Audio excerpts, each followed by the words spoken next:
employé l'expression de royaume d'enfance, cela correspond pour moi matériellement aux années d'enfance, entre, mettons, 4 ans et 12 ans.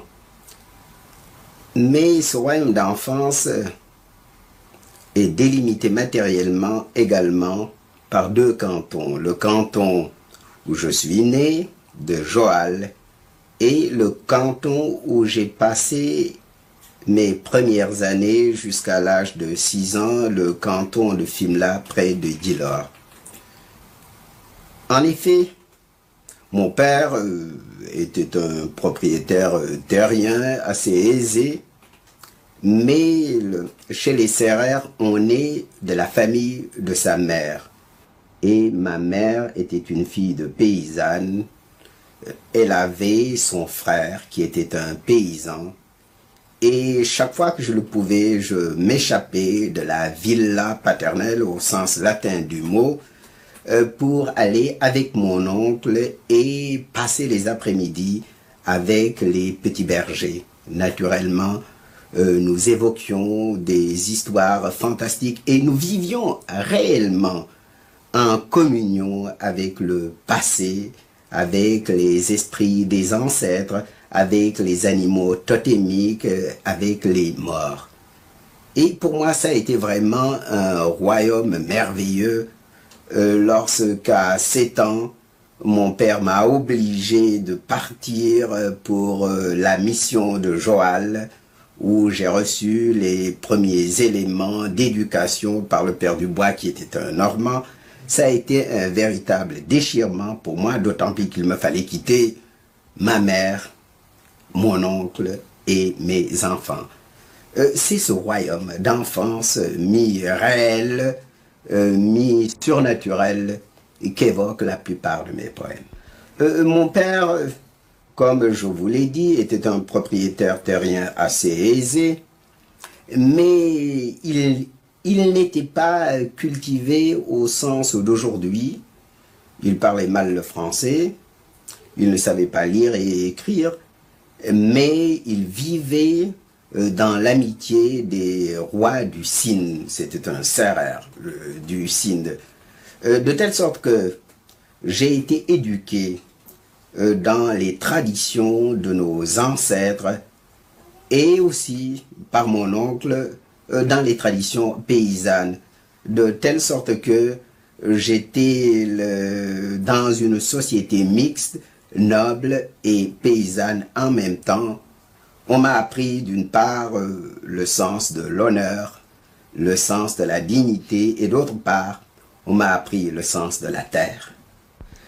C'est la coutume en Afrique noire et en particulier chez les Sérères du Sine de veiller après le dîner jusqu'à 11 h, minuit, 2 h du matin. Tantôt, il y a des fêtes sur la place du village. Au temps des moissons, ce sont des luttes, des jeux gymniques comme je les appelle. Luttes où le côté artistique occupe la plus grande place. Chants, poèmes chantés, dansés, théâtre. Et parfois, ce sont de simples veillées comme il y en a en Europe, comme il y en avait. Donc j'étais sur les genoux de ma nourrice et avec les autres enfants, avec mes frères, mes sœurs, mes cousins, nous écoutions les contes. Pendant des heures, nous vivions de la vie de nos fables et de nos contes. C'était merveilleux. Et à la mission catholique de Ngazoubil, la tradition avait été maintenue. Après le dîner, nous avions une longue récréation et le plus habile des conteurs se mettait à inventer des contes où il mêlait la civilisation négro-africaine et la civilisation européenne. Je me rappelle en particulier le pays où l'on mange de la glace, où l'on se nourrit de glace. Et vous retrouverez cette expression dans un de mes poèmes. Vous savez, la place éminente qu'occupe la femme dans la société négro-africaine. La femme symbolise la vie. Chez les Sérères du Sine, on est noble par sa mère. Chez les Sérères du Sine, on est de la famille de sa mère, dont l'oncle maternel est le chef, et on hérite de sa mère. Voilà donc la femme symbole de vie. J'ai ajouté à la tradition, en voyant dans la femme le symbole des sentiments, le symbole des affections, le symbole des passions, et le symbole en même temps de la beauté. Car au fond, à quoi servirait la vie si nous n'avions des raisons de vivre? Et pour moi, la grande raison de vivre, c'est l'union de l'homme et de la femme, l'union des cœurs, la conspiration de l'homme et de la femme. Et c'est pourquoi la femme et l'amour occupent une si grande place dans mon œuvre poétique.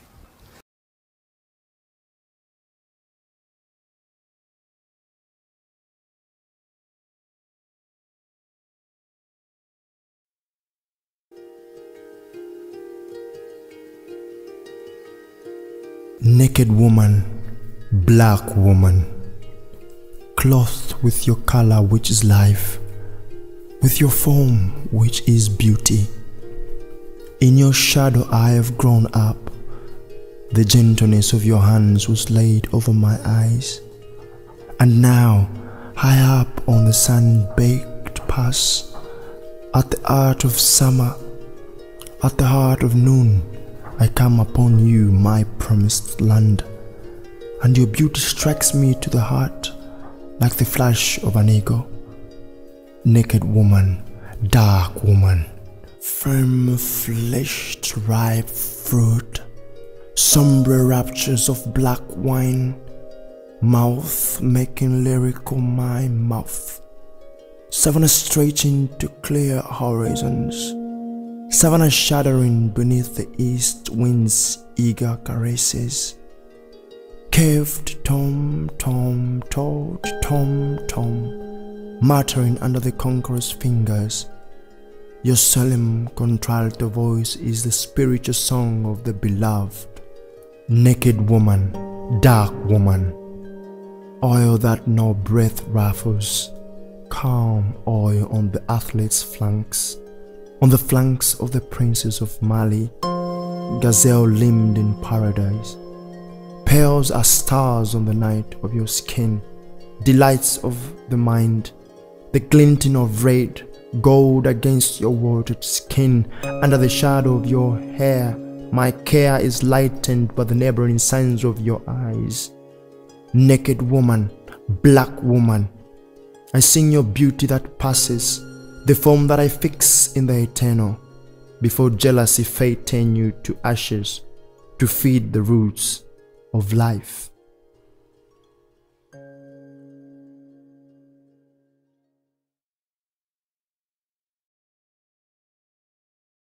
Que s'il est chanté.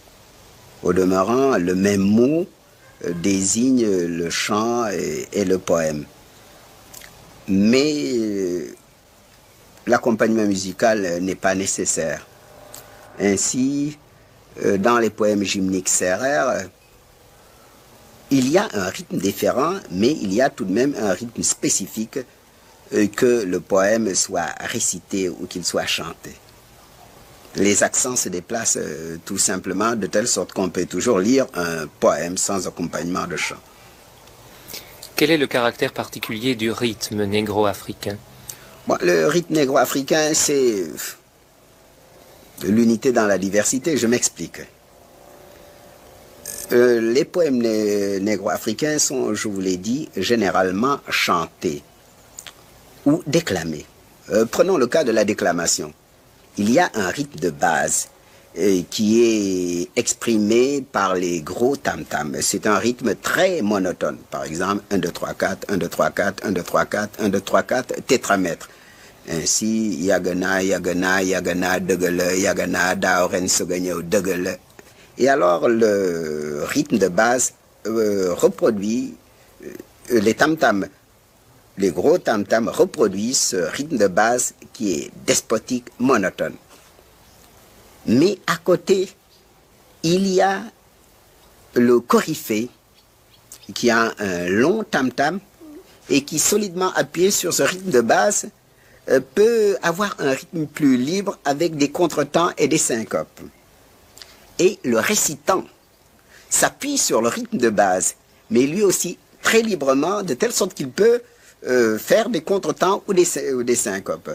Donc voilà ce rythme africain qui est l'unité dans la diversité. En général, les rythmes négro-africains sont des rythmes binaires, n'est-ce pas? Le rythme du jour et de la nuit, du flux et du reflux, de l'expiration et de l'inspiration, etc. C'est le rythme vital par excellence. Comment peut-on dire que chez vous le rythme soit instrument de connaissance? Le rythme est instrument de connaissance, autant que l'image d'ailleurs. Vous le savez, aujourd'hui on revient de plus en plus à la conception primitive de la fonction de la poésie. Il y a deux modes de connaissance. Il y a la connaissance discursive, instrumentale de l'Europe, et il y a la connaissance intuitive. La connaissance du savant est une connaissance instrumentale, utilitaire, tandis que la connaissance du poète est beaucoup plus profonde. La connaissance du poète est une connaissance du dedans des choses, tandis que la raison discursive, qui est efficacité, nous donne une connaissance un peu extérieure aux choses par rapport les unes aux autres. C'est dans ce sens que le rythme qui exprime l'élan vital, la vie même de l'être, est instrument de connaissance. Par le rythme, nous pénétrons le dedans des choses, nous collons aux choses, nous transperçons les choses du dedans, ou plus exactement, nous les éclairons. Nous les faisons toucher du doigt et de la main.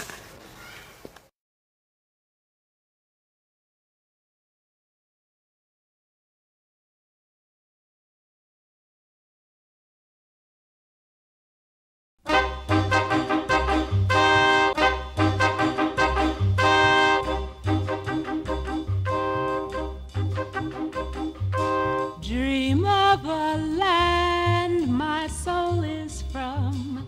I hear a hand stroke on a drum.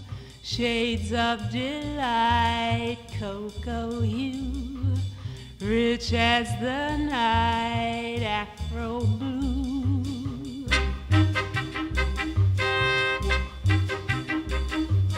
Elegant boy, beautiful girl, dancing for joy, delicate whirl.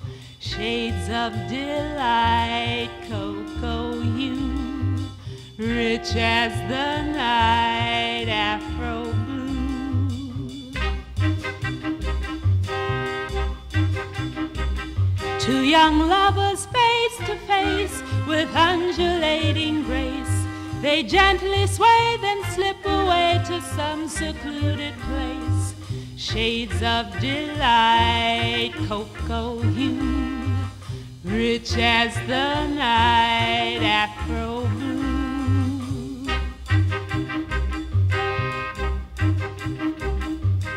Whispering trees echo their sighs, passionate pleas, tender replies. Shades of delight, cocoa hue, rich as the night, afro blue.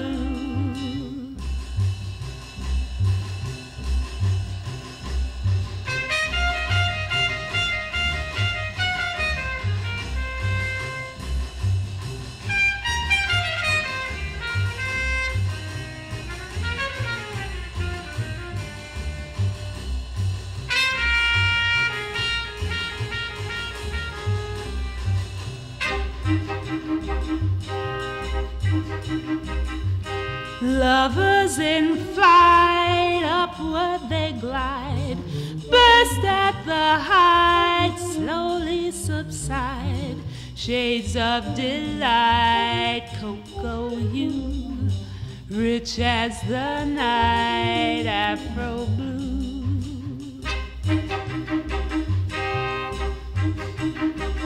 And my slumbering fantasy assumes reality until it seems it's not a dream. The two are you and me, shades of delight, cocoa hue, rich as the night, Afro blue.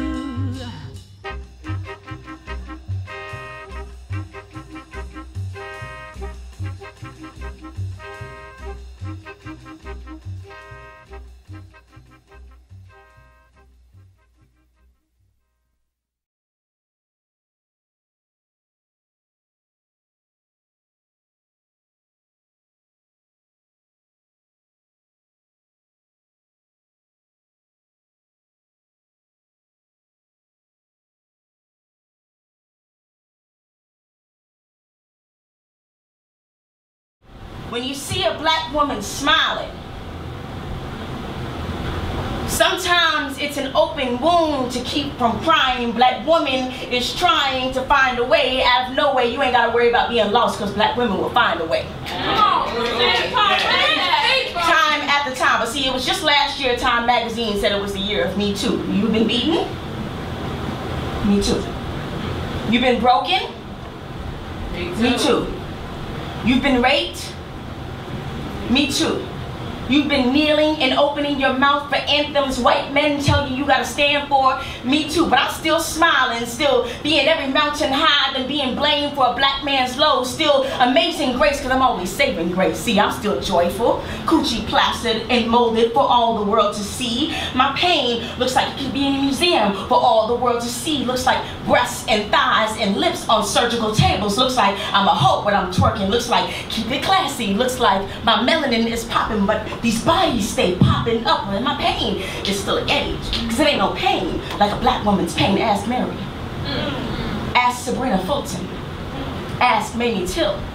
Ask the mothers on 4400 Block West Monroe. Ask the mothers in Monroe, Miami, Northwest 27th Avenue, East Harlem, Benghazi, Port Elizabeth, Dixon Circle. They're still smiling. See, this black woman smiling is black girl magic. The way I unveil what's underneath, put me in a box, split it in two, and I still come out whole, smiling. Black women is an entire statue of vibranium. Skin is armor and army. The skin is tough, like Maxine Waters tough, like Serena Williams, but I can't be too tough. I might get called a man. See, like the skin can't coincide between beauty and greatness. Like the gap between my legs can't be bigger than the salary gap in the WNBA. Black women's smiles be wide open, teeth gritting, blood dry from biting our tongues, but it's our tongues that be getting them so mad. They say we're suffering from syndrome. They say we're suffering from PTSD, post-traumatic smile disorder. The way the corners of our mouth turn up, we wear it too well, but there is no rest for the weary. See, these smiles look like an entire display of scars. I don't look like what I've been through, dark as these times are. My skin glows. I got that glow-in-the-dark type of liquid in my body. Smile in the form of Michelle Obama. Smile like the portrait of Alice Johnson. Smile like you celebrating because the spines that broke you are sitting up in libraries now. Take every inch of the sleeve your heart's been worn on, the pins and needles you've been walking on, and make a quilt for this cold world. Tell them you got it covered. See, we've been bending our backs for broken people, cutting ourselves trying to pick up the pieces. Superheroes, but they don't give us no cake, but that's all right. We've been, we will, we still keep smiling.